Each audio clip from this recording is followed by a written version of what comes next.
You did that really well, considering the different categories that were highlighted. You know, and one of the things that I find very important for us to keep in mind is the use of terminology, because I think labels reflect our worldview. If our worldview already assumes certain negative things about certain groups, what more without never having to work with them, to speak with them, we're only perpetuating certain hegemonic policies. So to engage openly, to empathize, and as you say, not to speak for them, but to listen, I think is badly needed now, especially as with these new laws, like you said, being introduced, now demographic or the margins becoming more complex with undocumented migrants and refugees being a part of our life now. So listening, relating becomes all the more important. We now move to final speaker for the panel, Petra, who's also, I think, has thought a lot about some of the issues of working on the ground with marginalized groups, and we look forward to hearing what you have to say. So let's welcome Petra. When I looked over what was planned for today, there were the words "the human condition," so I decided I'll read Hannah Arendt's "The Human Condition" in preparation for this.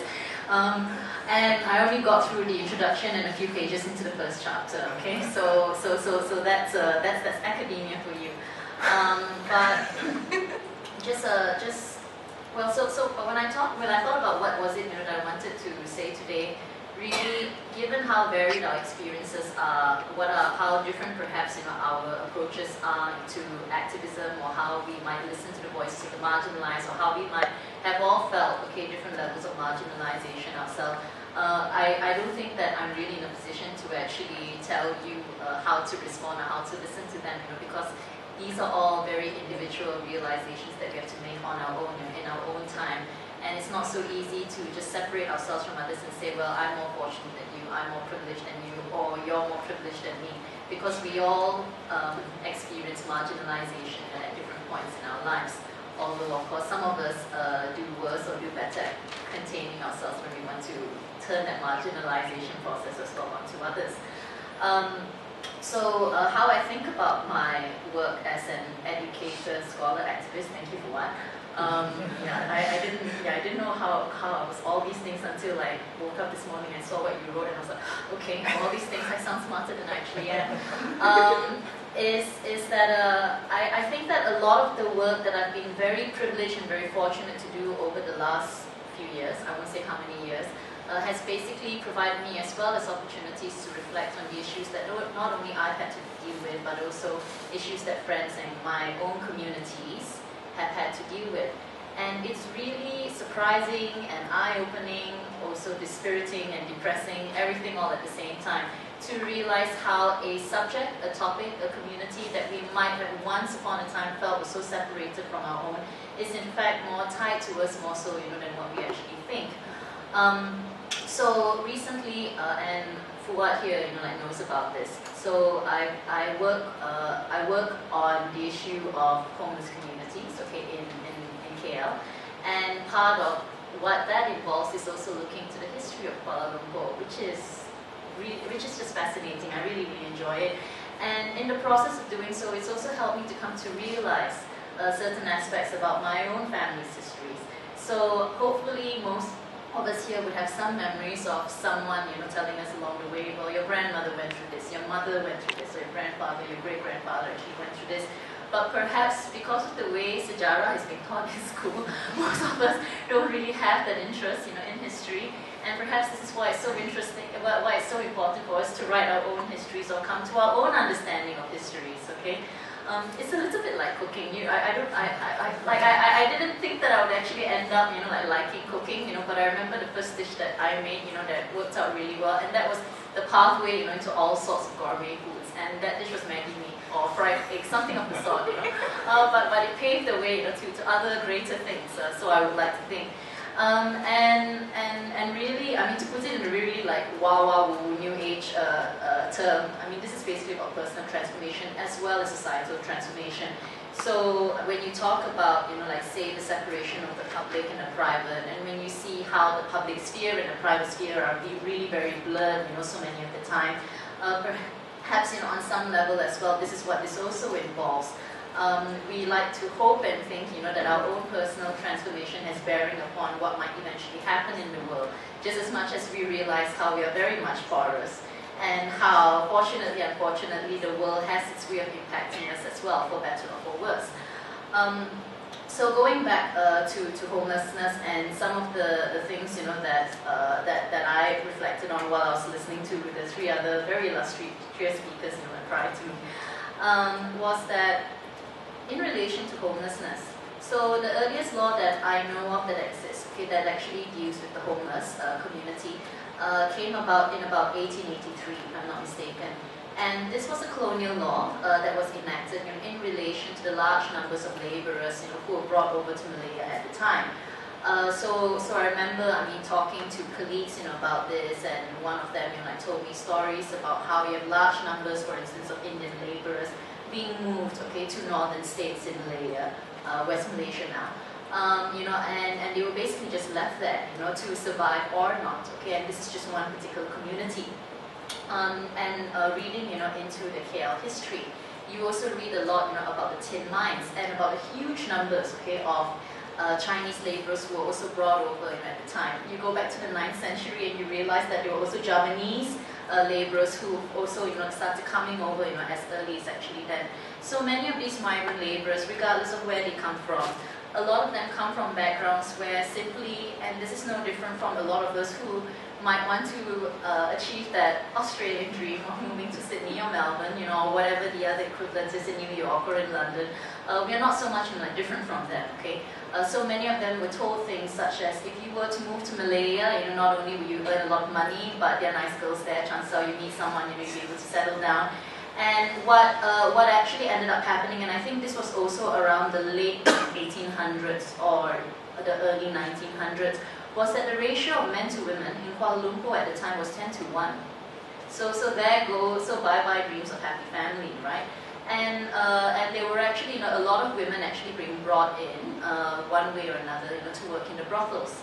So our great founder of Kuala Lumpur, or at least some of us would call him, our founder of Kuala Lumpur, Yap Aloy, he owned a lot of brothels, at the time. At one point, there's one record which counted that in Kuala Lumpur alone, he had about 300 women working under him. And what this meant, in the tin mines, was that even if your mine wasn't turning a profit, you could still make a lot of money by selling women and selling opium. There was one record, that I read a couple of weeks ago, which talked about how, on average, your laborer would have 3 tokes a day. Whatever toke meant, obviously I have no idea, of opium. All right, at the end, of the day. And even, when I was talking to my mum about this, who grew up, in KL, she still has very vague memories as well, of 1 or 2 opium dens actually, being around KL, and what, these men, who were ruined by the opium actually look like. So that's all very fascinating, and it made me think of, how Henry Ford, he set up, his factories, and at the same time, he set up, this whole class of laborers who were earning enough so that eventually they could buy cars. Back, from him and turn, more of a profit. So when I was reading about the tin mines and how, you could make even more of a profit by also selling women, and opium, it actually made me think like, okay, I wonder whether Henry Ford got it from Yap Aloy or whether it was the other way around. But a lot of similarities there as well. You're creating opportunities and purchasing power, which is not necessarily a bad thing by neoliberal standards. So you have these forces of migrations operating, to bring people from various parts of Southeast Asia into Malaya. Which obviously, when you look around this room, impacts the way in which we are so colorful today. And I was commenting to Fadia, not only are we gender equal, and I don't know whether it was planned, by the organizers, but you've got, just to be very Malaysia Airlines about it, and I don't know whether Malaysia Airlines is a good thing anymore, but you've got a Malay, the Chinese, an Indian, and a line. So that's good. And so you've got all of that, so well done. I don't know whether it was intentional, but well done. So you have these forces of migration, operating. And as is the case today, maybe more so now than it was in the past, because of advances in communication and advances in travel and technology, you also have rapid urbanization occurring. Okay, and regardless of how fast urbanization occurs, but obviously more so now than ever, when you have urbanization, then obviously what's going to happen is that you're going to pull people from other areas into the cities to work, right? So what we have happening now in Malaysia, and this is no different in many ways from what was going on in the 1800s and very possibly much earlier before that, is that you have people being attracted to the main cities just simply because they're seeking work. And to go back to the Vagrants Act of 1883, what happened was, when you had labourers coming over to Malaya and then falling out of work, obviously they were sleeping on the streets. And similarly, perhaps to how a lot of people around us might actually view and talk about the homeless, they are then seen to be nuisances, or they are then seen to be eyesores, or they are then seen to be people who impact public hygiene. All right. And therefore, there came about this law, to justify or to provide a mechanism, for the authorities at the time to round them up, and to basically put them, out of our view. And you see very similar things as well, happening at the moment as well, and very similar kind of discourses also, being heard. So you've got migration, you've got urbanization, you've got homelessness. And I think, when we reflect on these, what's very stark for me when I really, really think about it, is that I wonder, well, all these issues, given that they've gone back, to the 1800s and perhaps even earlier, I just wonder, how many of these experiences were experiences, that my ancestors had experienced. It's just that I never knew, because, they were kept, as skeletons, in, like, the closets, you don't, these are not happy stories that you pass down, basically, from time to time. And just by way of partial disclosure as well, since Fadia was talking about Sabah, I'm actually part Filipino. So it really did strike my sister and I when we were growing up. And I have to say that the Sabah education system at the time was very progressive. We went to school with stateless girls, which is something that I've never seen in Kuala Lumpur. Until very recently, that's been stopped now, okay? But, until very recently, my sister, my cousins, all of us have memories of actually attending school with Filipino students, as well. And they would just have, and the schools would just have a separate roll call for them. So they just make an announcement, something like, okay, those who don't have a birth certificate or those who don't have an IC, could you just line up, in the basketball court? We just want to register you, and that's it. Nothing complicated, and at the very least, they had, an education at least to 5th form. Okay, after that, there were a lot of challenges, and I'm not trying to discount, the very real challenges there exist. Okay, but you had that actually, going on. And my sister and I, with the whole RCI happening, and when we were talking about it, we were reflecting. It was very painful for us, although of course not as painful as it was, for Filipinos, who are stateless in Sabah. I remember there was one time we were just reflecting just how lucky we were that we were on this side of the divide, where we held Malaysian citizenship, okay, as opposed to being on the other side of the divide. A couple of years ago, when I had the opportunity to go to the Philippines, to do work, everyone spoke to me in Tagalog. Basically, assuming that I was Filipino. So again, that just hit home, just how thin this divide is, especially when you look at history. We just lucked out in so many ways. So that's one. Again, you think about migration. I'm part Chinese as well, so you have those forces also operating. You think about the women. You think about how your Chinese ancestors might have worked in those tin mines. You wonder whether any of them actually visited any of the girls in Yababo's brothels. Okay.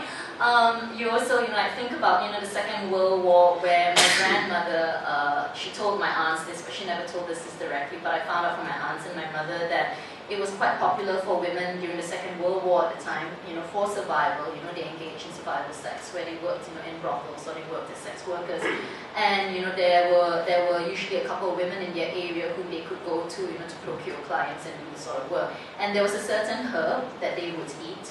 And these women would tell these girls, are you sure you want to do this work? Because once you eat this herb, you'll be barren and you'll never be able to have children again. And some of these women made that decision so that they could perform this work during the war. Okay, and this is part of our Malayan history. So when you think about all this, when you think back to your ancestry and you read history, it's very easy, I think, for us, not to see how possibly, our ancestors were very much engaged in these activities, and how, they might have actually been part, of these forces that shape where we are and who we are today, for better or worse. Okay, which brings me to Hannah Arendt, the introduction part. Obviously, I've not done, it's been years actually since I visited Hannah Arendt. So there was one bit in the introduction where the author, reflected, okay, upon, well, what's the gap, between power and responsibility. And he opines that the gap between power and responsibility as we stand now, at least at the time that he wrote the introduction, is a lot larger than it used to be. Okay? It's a much bigger gap.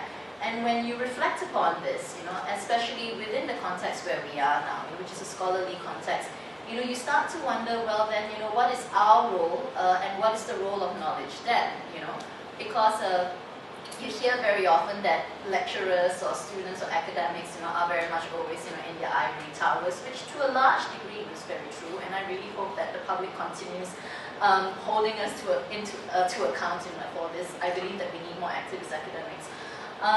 But at the same time as well, in our own personal roles, even if we don't identify with being scholars and academics, what is our role then? When it comes to engaging with knowledge and how how we perpetuate that knowledge, how we understand that, and this I think if you bring it back to the personal, if you look at again your own personal history against the larger forces of history in terms of how it's recorded formally, then you start to see a lot of potential as well in terms of how we're able to write our histories, our presence, and our future.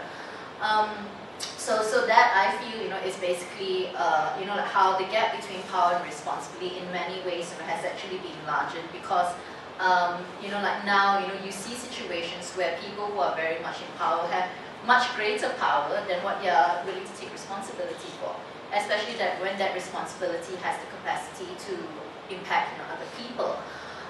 So the other thing that struck me when I was reading that same introduction was that at the end of it, and this was very sobering, was that this reflection that Hannah Arendt, and we have to, well, I'm not going to reflect on the history, you can look it up in herself, and there was that part in the introduction that said, well, she wouldn't have liked to have been remembered, as a woman and as a Jew who ran away from the war, and as a love of Heidegger, and so on and so forth. Did I really say all of that? Alright, so that's that. But what was really sobering was that, Arendt had actually acknowledged that a lot of the things that we do, whether we did these things with good intention or bad intention, has unforeseen consequences, okay? So we're just not even talking about what we say, might actually invite sedition. Okay, we are going actually beyond that. Okay, we're much more visionary, everyone here in this room.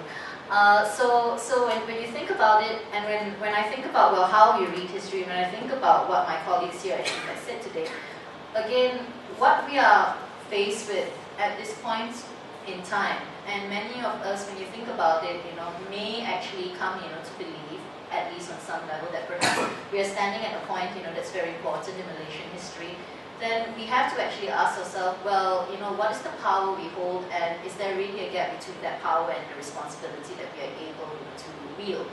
And that's it as well, even, the best intentions. What are the unforeseen consequences, perhaps, that might arise out of this, which we might obviously not be able to foresee, in its infinite possibilities.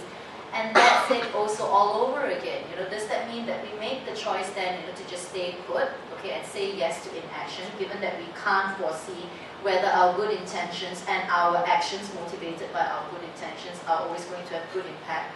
Or, does that mean that we go ahead, and do these things anyway?